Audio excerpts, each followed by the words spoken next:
Chapter 16, Organizational Culture.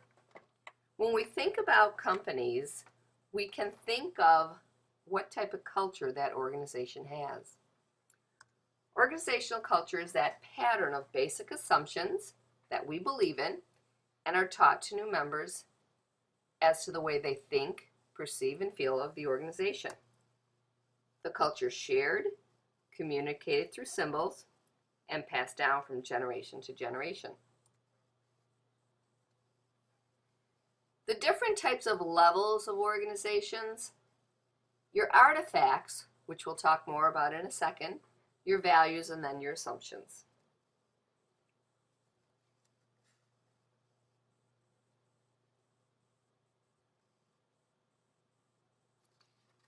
Artifacts are things we can see, our social work environment. Stories, rituals, ceremonies, symbols. Values and assumptions are beliefs, and we are familiar of espoused values where members say what they value, and then enacted values are what we really see they behave like. Assumptions are the deepest level, and usually that unconscious, it's something you deeply believe, and violating those assumptions as shown as unthinkable. What's the functions of cultures? Provides a sense of identity, provides a way to interpret the meaning of events, reinforces the values of the organization, and is a control mechanism for shaping behavior. When we think about culture and performance, we have theories on how organizational culture affects organizational performance.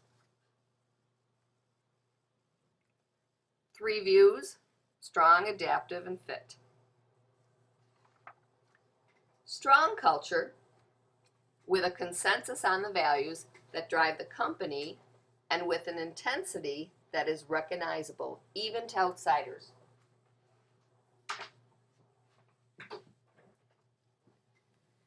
Strong cultures have been usually connected as being positive impacts on organizational behavior.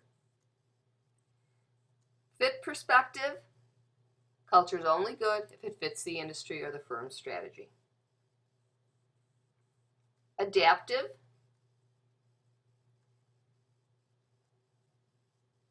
change, focus on the customers, facilitates change, encourages risk-taking.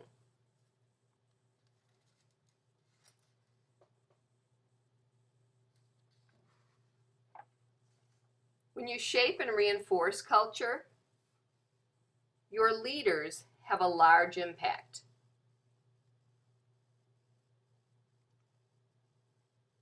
What leaders pay attention to, how they react to crises, how they behave, how rewards are allocated, and how they're hired and fired. Your textbook does an excellent job of going through these sections, and I believe uses Enron as one of the examples. Organizational socialization. When we start to work anywhere, and I'm sure we've all gone through this, you start with the anticipatory socialization, encounter, change, and acquisition. A visual of the different steps. Anticipatory socialization is the beginning. Encountering, learning more about the task, role, and interpersonal demands, and change and acquisition, where you become part of that organization. The outcomes of socialization should be positive effects to both the organization and the individual. Good performance, low levels of distress, committed to the organization.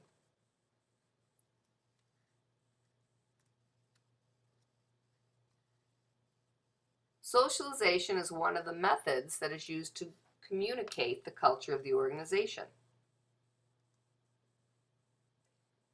Core values are transmitted to new organizations through training, observed behavior, role models. When trying to measure an organizational culture, there are a few ways: an organizational cultural inventory and the Kilman-Saxton Cultural Gap Survey.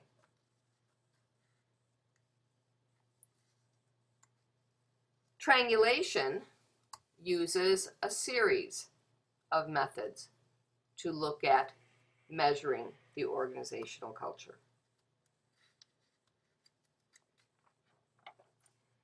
Changing organizational culture is difficult. Culture can be at that assumption level almost unconscious, and it's very ingrained.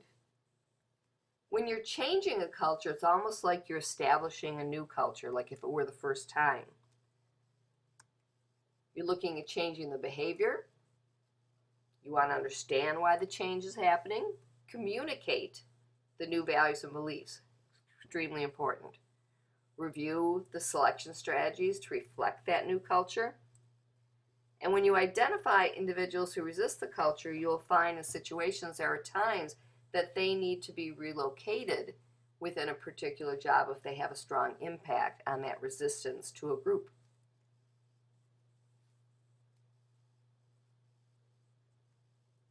Three cultural modifications: support global view, reinforce ethical behavior, which is strong, and empower your employees. When you're creating a global culture, clean, simple mission. Make sure you have information flow systems that are effective. Matrix minds, career paths globally.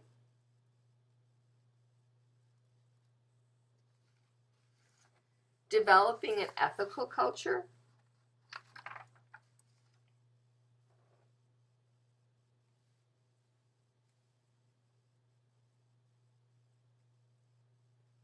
As we've discussed in prior chapters, modeling the behavior, punishing unethical, reward ethical, establish trust, communicate. Communicate what's right and wrong.